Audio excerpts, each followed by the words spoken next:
Hello दोस्तों, आप सभी को नमस्कार।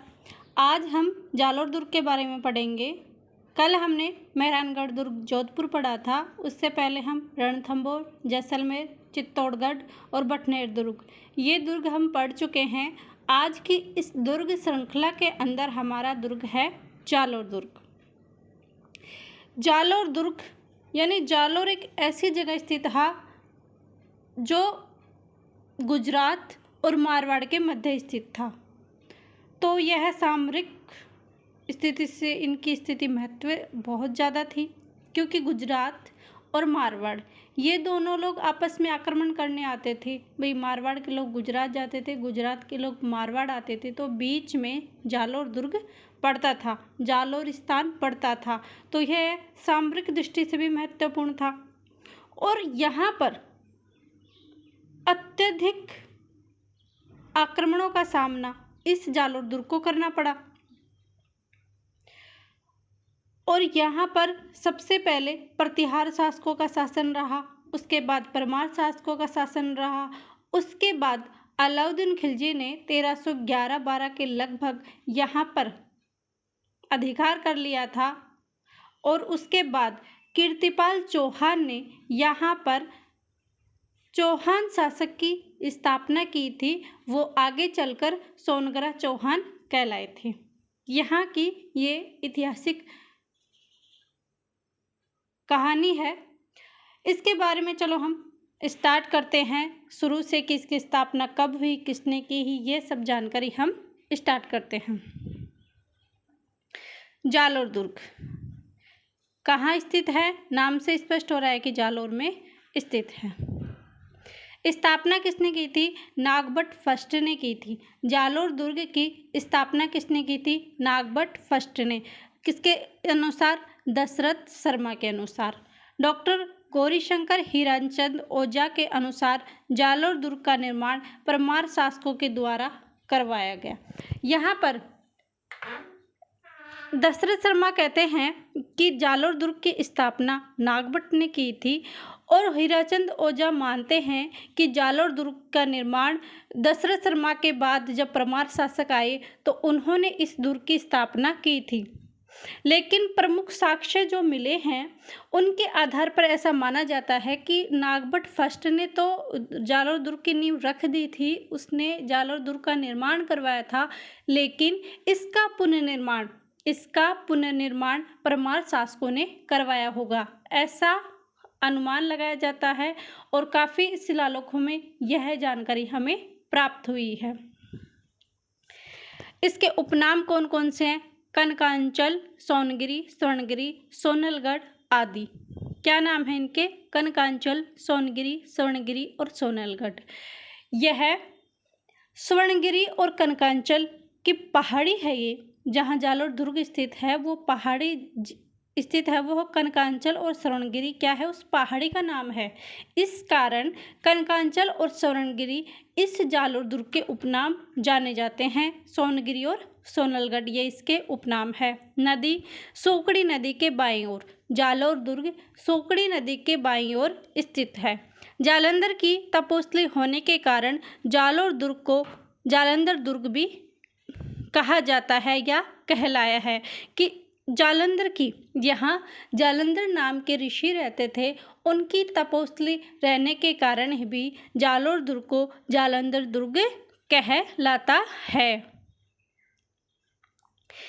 फिर मानते हैं कि जालोर दुर्ग एक ऐसा दुर्ग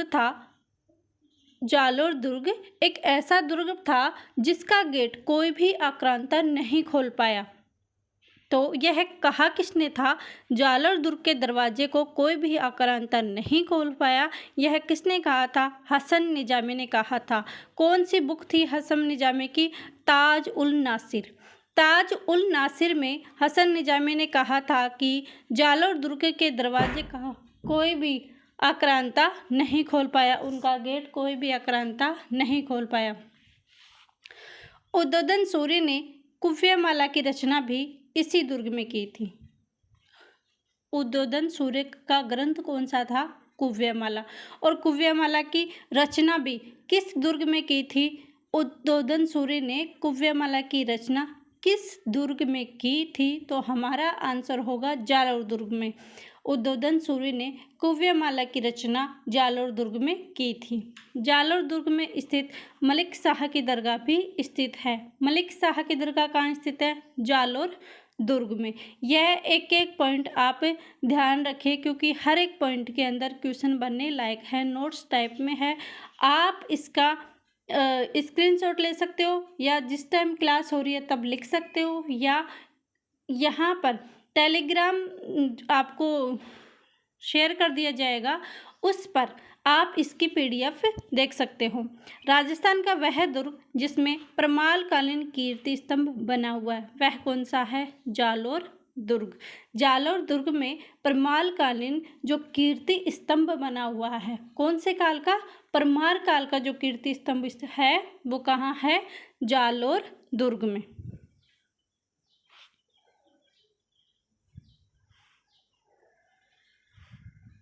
फिर है जालोर दुर्ग के तोपखाने में परमार शासक विशल का एक शिलालेख प्राप्त हुआ है।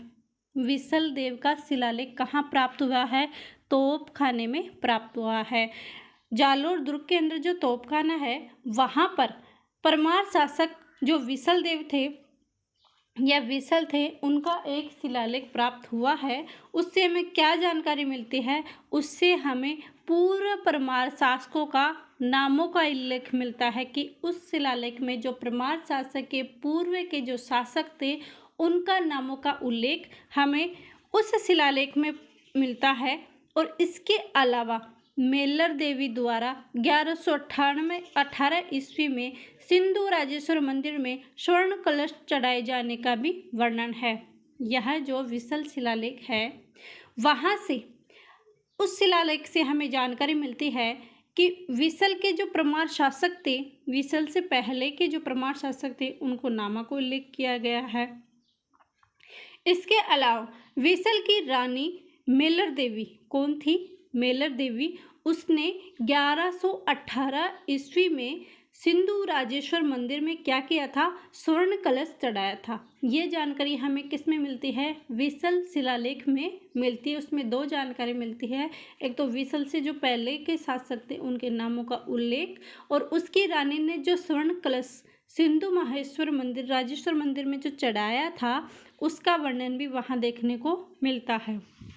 फिर है प्रसिद्ध साका, कि हमने पहले भी साके पढ़े थे, उसके बाद आज हम जालोर दुर्ग में जो एक साका हुआ था वो पढ़ते हैं। कब हुआ था? 1311-12 में, जब सुल्तान अलाउद्दीन खिलजी ने इस पर आक्रमण किया। तब अलाउद्दीन खिलजी द्वारा लंबे समय तक घेरा डाले रहने पर भी वह इसे जीत नहीं सका। काफ़ी समय तक अलाउद्दीन खिलजी जालोर दुर्ग के बाहर वहाँ पर लंबे समय तक डेरा डाले रखा, वहाँ देखता रहा, लेकिन उनका न गेट खुल पाया, न ही उनको जीतने की वहाँ पर उनकी हिम्मत हो पाई, न ही उनको अंदर जाने का रास्ता मिला कि अंदर कैसे जाया जाए। इसलिए अलाउद्दीन खिलजी हो गए परेशान कि अब क्या करें, कि काफ़ी समय भी हो गया हमें यहाँ रहते हुए, और यहाँ से जाएंगे तो हार का मुंह लेके जाना पड़ेगा। तो फिर उन्होंने क्या किया? धैया और बीका को लालच दिया। उन्होंने कहा कि हम आपको शासन बना देंगे, यहाँ का शासक आपको बना देंगे, आप हमारी सहायता कर दो। तो धैया और बीका ने अपने राजा के साथ विश्वासघात कर दिया। वो उनकी बातों में आ गए। वो सोचे कि अब तो अपन इतने दिनों से तो दास रहे थे, इनके सैनिक बनकर रह रहे थे, अब हम खुद शासन चलाएंगे, खुद राजा बनेंगे। ऐसा सपना लेकर उन्होंने उनके साथ विश्वासघात कर दिया। किसके साथ विश्वासघात किया? अपने शासक के साथ, अपने राजा के साथ उन्होंने विश्वासघात किया। और धैया और बीका ने क्या किया? जो किले के गुप्त गेट थे उनको खोल दिया। उनको खोलने से क्या थे कि जो अंग्रेज, जो मुस्लिम थे, वो मुस्लिम सैनिक अंदर चले गए, किले के अंदर चले गए, और वहाँ पर फिर घमसान युद्ध होता है। घमसान युद्ध होने पर वीरमदेव और कानवदेव का नरदेव, इन दोनों को वीर गति प्राप्त हो जाती है और वहाँ पर अलाउद्दीन खिलजी का शासन हो जाता है। पर जो दहिया और बीका जो विश्वासघाती थे, उन्हें कुछ भी नहीं मिलता है। जो उसने अलाउद्दीन खिलजी ने कहा था कि तुम्हें शासन दिया जाएगा, लेकिन उनके पास पछताने के अलावा कुछ नहीं बचा था। उनको शासन वगैरह कुछ भी नहीं दिया गया था। तो इसके अंदर देखते हैं कि अलाउद्दीन खिलजी ने इस पर आक्रमण किया। तब अलाउद्दीन खिलजी लंबे समय तक घेरा डालने रहने पर भी उसे जीत नहीं सका, परंतु विश्वासघाती दहिया और बीका नामक राजपूत ने उसे किले का गुप्त द्वार बता दिया। किसने बताया? दहिया और बीका नामक जो राजपूत थे, जो वहाँ पर सैनिक थे, उन्होंने उस किले का गुप्त रास्ता बता दिया।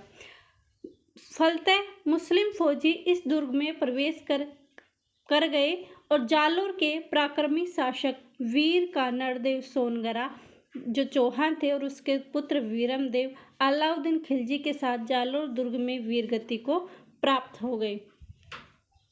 जब यह युद्ध हुआ तब ये दोनों क्या हुए? वीरगति को प्राप्त हो गए। तब से वहाँ पर अलाउद्दीन खिलजी का शासन हो जाता है। उसके बाद 1319 के लगभग, कब? 1319 के लगभग यहाँ पर कीर्तिपाल चौहान ने शासन किया और यहाँ पर कीर्तिपाल के वंशज जो चौहानों की स्थापना की थी, वो वंशज आगे जाकर सोनगरा चौहान कहलाए। इतने तक किसका शासन था? यहाँ पर अलाउद्दीन खिलजी का शासन रहा था। इस दुर्ग में पहाड़ी के शिखर पर वीरमदेव की चौकी स्थित है। कहाँ स्थित है? जालोर दुर्ग के अंदर पहाड़ी के जो सबसे ऊपर शिखर है, उस शिखर में वीरमदेव की चौकी स्थित है। फिर है कानड़देव प्रबंध में पद्म नाम की बुक कौन सी थी? कानड़देव प्रबंध। उस बुक में उन्होंने क्या कहा है कि इस दुर्ग में कहा कि इसे दूर की तुलना चंपानेर, ग्वालियर एवं चित्तौड़ जैसे दुर्गों से की है, कि इनकी समानता, इनकी तुलना चंपानेर, ग्वालियर और चित्तौड़ जैसे जो दुर्ग हैं उनसे किसकी तुलना की है? जालोर दुर्ग की तुलना की है। आज हमारा ये जालोर दुर्ग कंप्लीट हुआ। इसमें हमने देखा कि कैसे प्रतिहार शासकों ने स्थापना की दशरथ शर्मा के अनुसार।